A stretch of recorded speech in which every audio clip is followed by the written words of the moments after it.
छोटा सा वक्फ बोर्ड एक तरफ वक्फ बोर्ड के लिए संशोधन लाया गया है, वहीं बिहार में मंदिर और मठ का संशोधन लाया गया है।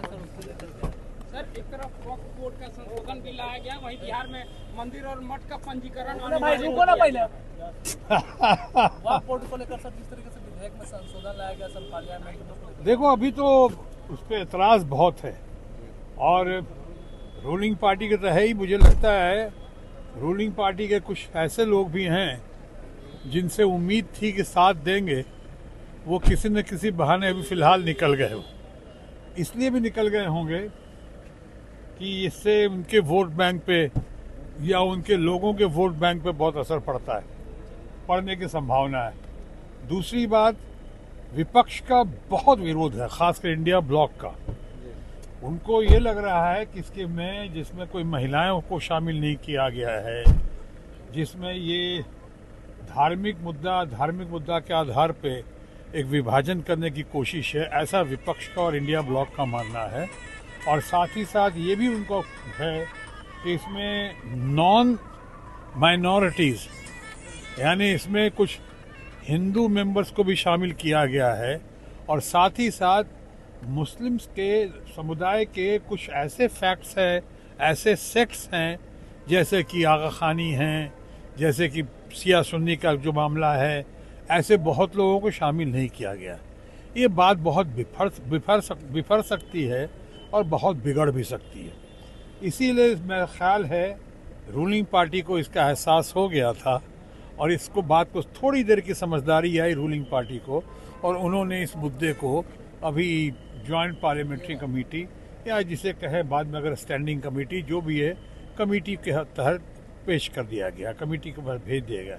कुछ लोगों का मानना है कि शायद ये ठंडे बस्ते में भेजा गया है, कुछ लोगों का मानना है कि इसको बहुत दिनों को बाद लाया जाएगा, या जब भी आएगा ये खेल होगा और विपक्ष की तरफ से, खासकर इंडिया ब्लॉक की तरफ से खेला होगा।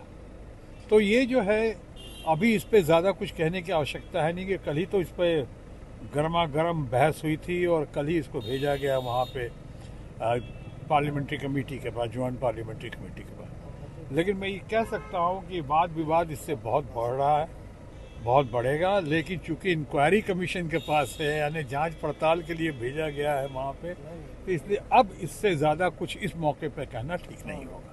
सर बिहार में भी मंदिर और मठ का पंजीकरण अनिवार्य कर दिया गया है। देखिए मुझे भी इसके बारे में ज़्यादा जानकारी नहीं, मैं तो अभी आ रहा हूँ वहाँ से, पार्लियामेंट से ही आ रहा हूँ सीधे ये करके। लेकिन मैं इतना ज़रूर कहना चाहूँगा, बिहार हो, बंगाल हो, दुनिया जहान हो, किसी भी कीमत पे विभाजन नहीं होना चाहिए। समाज में दूरियां नहीं पैदा करें। अब वक्त है हर हालत में, हर कीमत पे समाज को जोड़ने का, सबको एक दूसरे के साथ रह के मिल के चलने का, जियो और जीने दो की पॉलिसी के तहत आगे बढ़ने और बढ़ाने का। सो मैं तो हमेशा शुरू से कहता रहा हूँ सर्वधर्म समभाव। आज देखिए बांग्लादेश में जो हुआ है और जो हो रहा है, कितनी चिंता की बात हो गई है कि वहाँ भी डिवीज़न बढ़ता हुआ दिख रहा है। उम्मीद करता हूँ नए कार्यकारी जो अध्यक्ष प्रेसिडेंट आए हैं वहाँ पे, यूनुस मोहम्मद साहब, वो बहुत नेक आदमी हैं, शरीफ आदमी हैं और बहुत समझदार हैं, नोबल लॉरेट हैं, वो नोबल पुरस्कार हासिल हो चुका उनको। उम्मीद करता हूँ कि अपने दौर में आते के साथ सबसे पहले वो जो खासकर वहाँ भी मंदिरों पे जो अटैक हो रहा है, चाहे माइनॉरिटीज़ पे अटैक हो रहा है, कुछ सेक्शन के द्वारा, सब नहीं कर रहे हैं, कुछ लोग कर रहे हैं, उस पर रोकथाम होगी और एक अच्छी समझ लोगों में आएगी, अच्छी पकड़ में आएगी, एक लोकतंत्र की सरकार बनेगी, लोकतांत्रिक सरकार बनेगी। और उसमें ऐसा होगा कि एक दूसरे से मिलके और भारत के साथ संबंध और मजबूत करने की कोशिश करेंगे वो लोग मिलकर। सर बिहार के